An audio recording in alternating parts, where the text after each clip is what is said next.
question. Who are you when no one is watching? Not when the spotlight is on you, not when the applause is loud, but when it's just you and a mirror. Because my biggest growth never happened on stage. It happened in front of the mirror when no one was watching. We live in a world that celebrates the results, the medal, the performance, the success story. But nobody celebrates the 200 failed attempts, the nights you stayed up doubting yourself, the mornings you showed up tired, unmotivated, and yet still tried again. You see, I'm a dancer, and people see the girl dancing confidently on stage. But they don't see the girl backstage panicking because she has 3 deadlines and an examination tomorrow. They say, "You're so gifted, you're so lucky." But I always wonder which part looked like luck? The part where I got it right? Or the 49 times I didn't? Because luck doesn't wake up early. Luck doesn't practice the same thing 50 times again and again. Hard work beats talent when talent doesn't work hard. One lazy Tuesday afternoon, I was watching an amazing dancer's videos named Sonali Badoria. And I was completely blown away by this one style that she was doing called whacking. And I felt like I wanted to try it too. At first, it felt completely out of my comfort zone. Honestly, I was a little scared because what if I mess up? What if I don't get it right? But then I thought to myself, what's the harm in trying?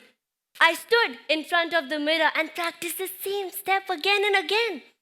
Watched the video as many times as possible and got it wrong more times than I could count, but we don't talk about that. At that moment, it stopped feeling like dance and felt more like frustration. But I stayed with the step. I practiced it tirelessly until I got it right. Until I could match myself with Miss Sonali in the video and say, yes, I finally got it. Now that step feels effortless. It's like a piece of cake. I can do it so easily. Wait, that reminds me. Let me take you down the lane of how exactly this journey started. One day, your aunt will come up to you and ask, Gungun, do you want to take part in this dance competition? And it's very important that you say yes.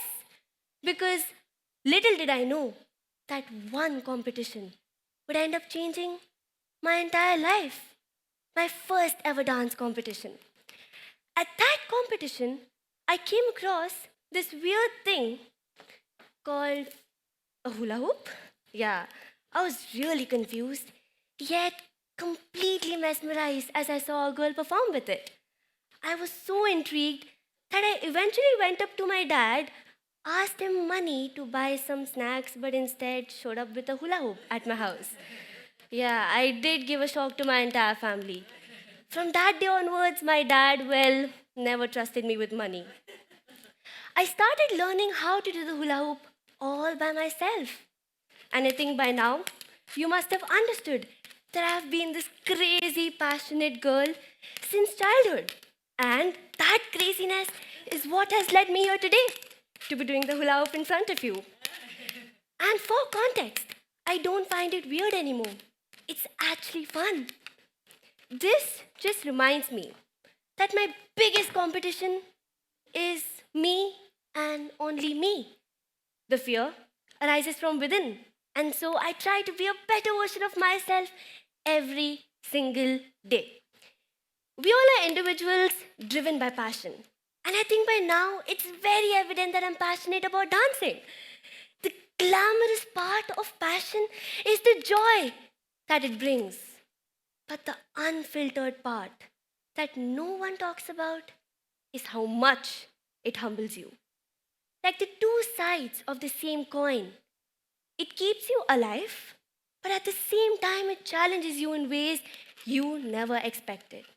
Like for me, I never realized when that joy of dancing turned into a sudden burden, a pressure to always be the best, to never mess up.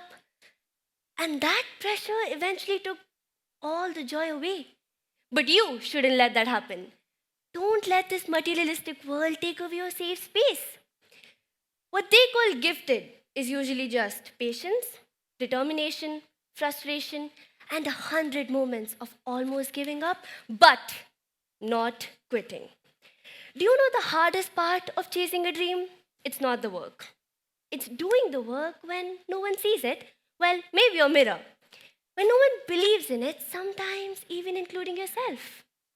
I used to look around and think, how is everyone moving so fast, so effortlessly? And there I was, feeling 15 steps behind. But then I remembered about the tortoise and the hare. The tortoise didn't win because it was fast. It won because it kept going when nobody was cheering. You know the moments that changed me the most? No one even knows they happened.